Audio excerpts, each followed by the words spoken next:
Uh, Sanjay, thanks a lot for joining in. First I want to understand what the situation is, right? Before we get into the key numbers. There's, of course, this big thrust from the government in terms of increasing rail capex. But on the other hand, there is quite a bit of competitive intensity right now. In fact, for your own business as well, your EBITDA margins were sharply lower in the quarter gone by. Of course, there were some provisions that you made, so I'm not sure if that was a one-off. But tell us a little bit about how you expect the way forward to look like, both in terms of order book, what you expect from the government to come through, and how are you handling this competition? Yeah, so thank you, Sonia, for giving a backdrop. Regarding the EBITDA numbers you said, so yes, there is some difference due to the provisioning which we have done, which is around 39 CR this year. So this is actually is a momentary figure which comes into our statement, and then once we realize it, so most of it is kind of we will realize it, so it will make us better. But yes, there is pressure on margins, and there's competition heating up in the market also because of huge digitization opportunities there. New companies are also joining in, and market is, yes, hot. So we are, of course, we need to have new projects, new orders. So we have to adjust our margins also, so that we continue to win, and then make our absolute numbers also growing at the same pace, at least not higher. Okay. Yeah. So now regarding railways budget, you said railways is a huge organization, and RailTel is doing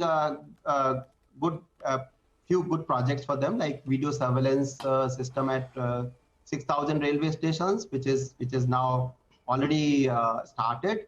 So next year we'll be busy in doing this project, and of course this year also we'll get some revenue booking from this project. Okay. Another project is video surveillance in 14,000 coaches, and the RFP for that already been invited and is due for submission very shortly. So next year we'll be busy in doing these two projects in railways. Other than that, we are already getting... Mr. Kumar, yeah. I just wanted to come in and ask you about the new project business revenue guidance. Are you on track to achieve the guidance that you had provided at around 800 odd crores? 9 months, you are down to 405 crores. You were guiding the market for around 400 crores in Q4 itself to achieve that guidance of 800 crores for the year. Are you on track? Yeah, we are on track for this year. And next year, we'll be doing certainly much better, because this semiconductor chips issue is now getting subsided, marginalized. So right. What would it go to next year if you achieve 800 crores this year in terms of incremental business, in terms of new project? Yeah. We are around not less than 1,200 to 1,300 CR next year from project. All right, not less than 1,200 to 1,500 CR.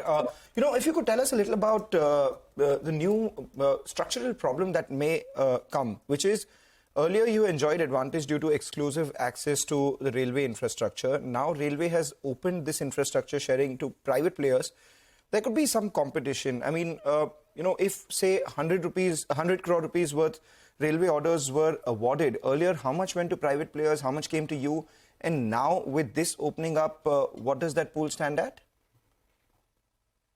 There are two, this is two parts. So one is opening up of railway infrastructure to private parties also, and then right of way also being permitted to any other organization, any other telco. So RailTel has already established its strong 61,000 plus kilometer optical fiber network along the railway track, and it's not so easy to establish such a huge network in any short time, or maybe even 4, 5 years, 8 years timeline from now. So I don't see any challenge on that account. Regarding infrastructure, other infrastructure like land, which is the other infrastructure I take. So I again don't see any challenge there also, because we have better access to railway offices. We are already working. We have been there, and most of our cadre also come from railways. Okay. So we still have an upper hand, and I don't see any challenge. So this is on the infrastructure opening to public. The other side you said about the business coming from railway. So business coming from railway is already there. We are not getting now any more business from railways on nomination basis. We have to compete in the market, and we find ourselves competitive.